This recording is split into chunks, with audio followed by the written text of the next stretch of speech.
In the early 1980s, when Diana Vreeland was working on her autobiography entitled DV with the writer George Plimpton, he asked her a very vital question, and that was, how does one become Diana Vreeland? She thought for a moment, then she said, well, the first thing you must do, my love, is arrange to be born in Paris.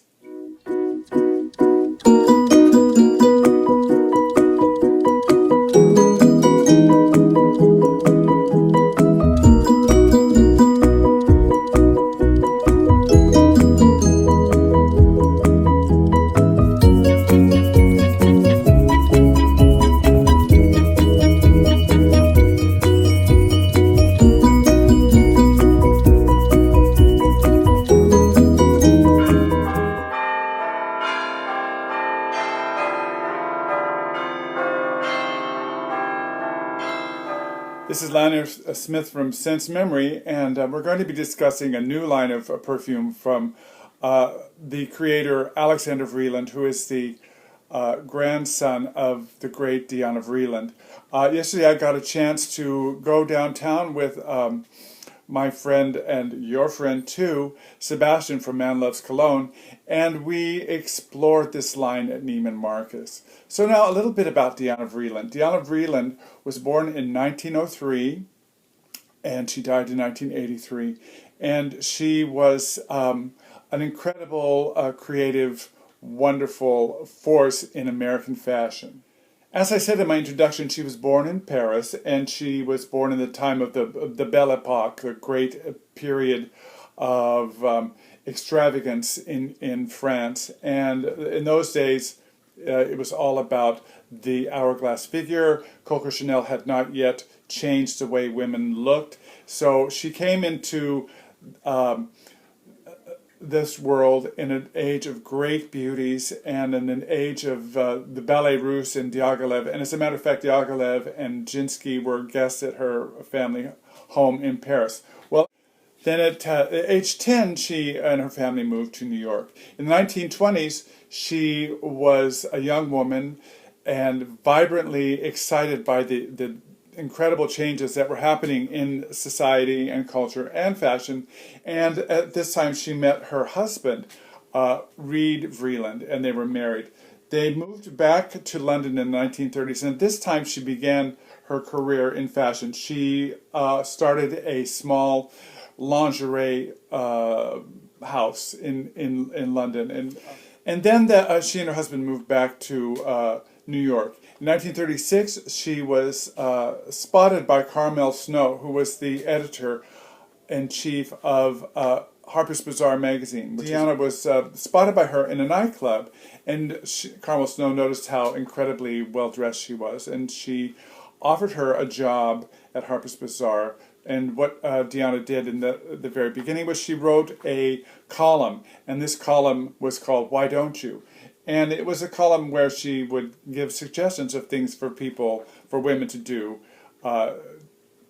interesting, creative things for them to do. Why don't you knit yourself a skull cap? Why don't you turn your old ermine coat into a bathrobe? Why don't you wash your blonde child's hair in dead champagne as they do in France? Why don't you paint a mural of the world on your little boy's wall so he won't have a provincial outlook on life? So it was a very entertaining kind of light thing. But as time went on, she became more and more important in the magazine, and she ended up becoming the fashion editor of Harper's Bazaar. And she was with Harper's Bazaar from 1936 to 1962.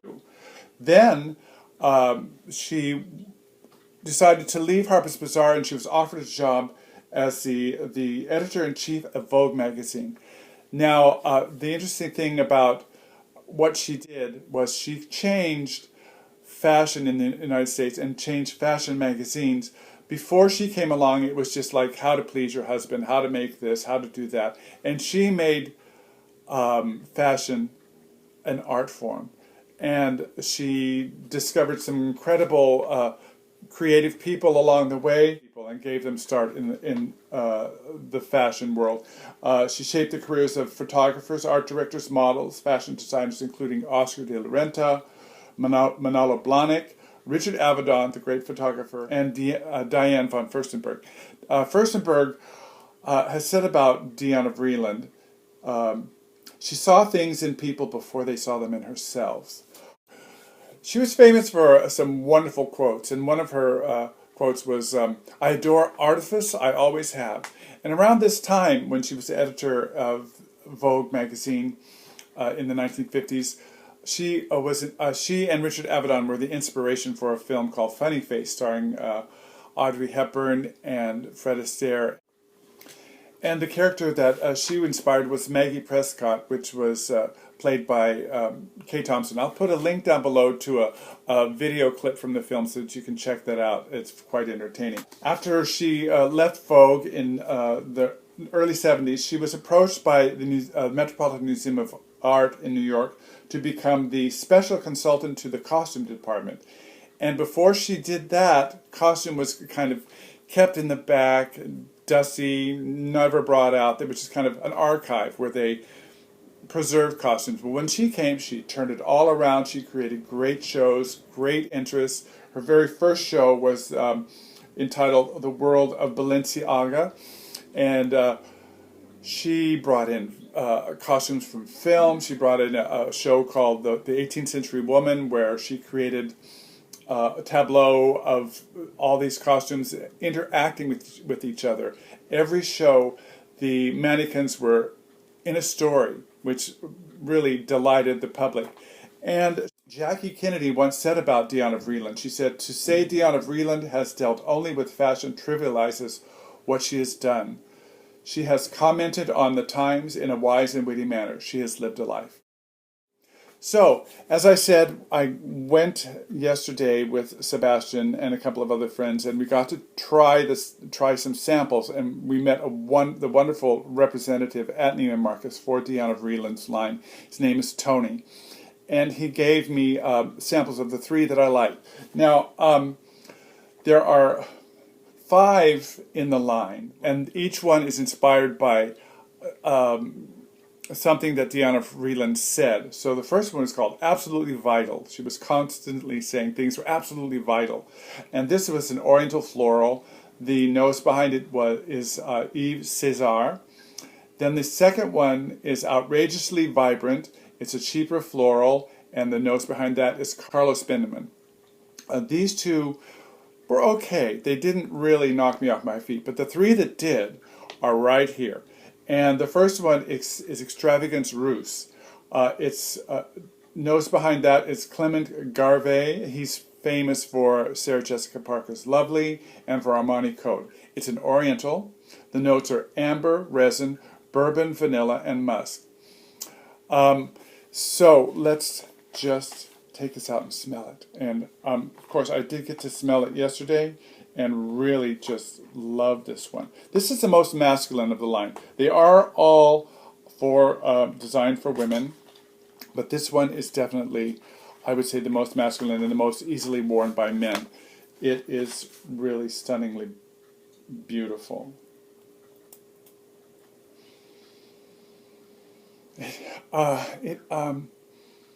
It's spicy and warm and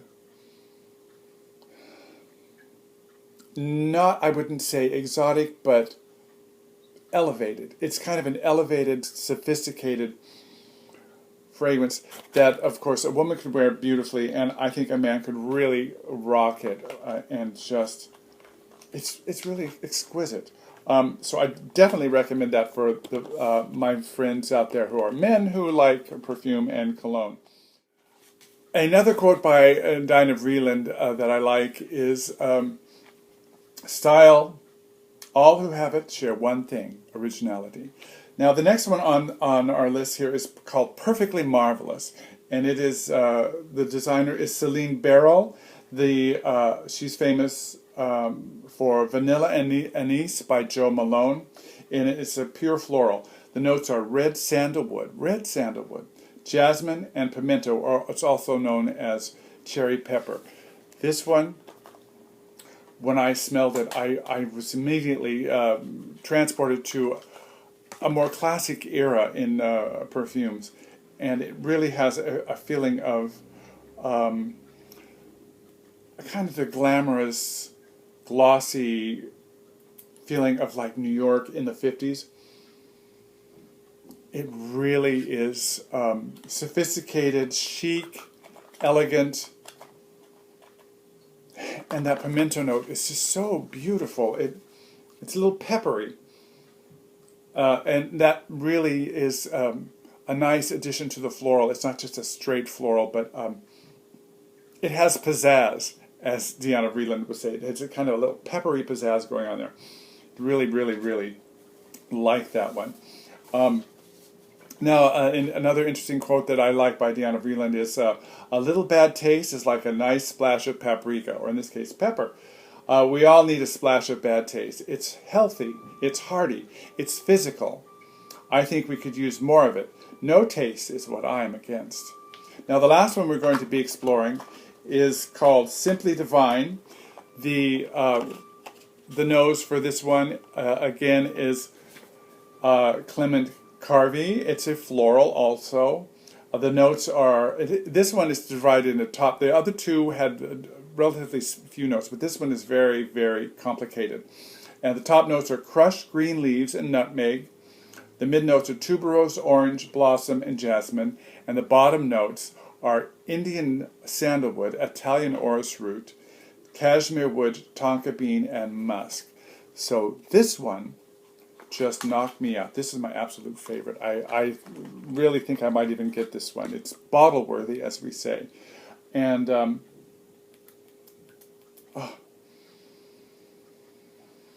it is supremely elegant and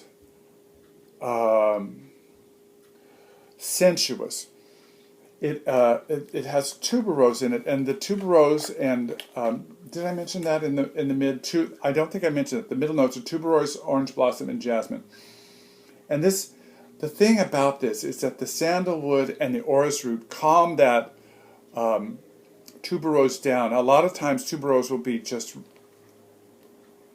very indolic, and a lot of people don't care for it. But this is smoothed down and polished, and really an excellent, excellent tuberose. So here we have the three that I liked of this new line. It's exclusive right now at Neiman Marcus, and if you're near Neiman Marcus, definitely try and get down there and test it out. It's well worth it. It's as I said, there are this one, the first one, the Extravagance Ruse, I think is perfect for men, and if you're a little daring, the other two will work too. This is Lanier Smith from Sense Memory saying, remember, wear what you love and not what they say you should like.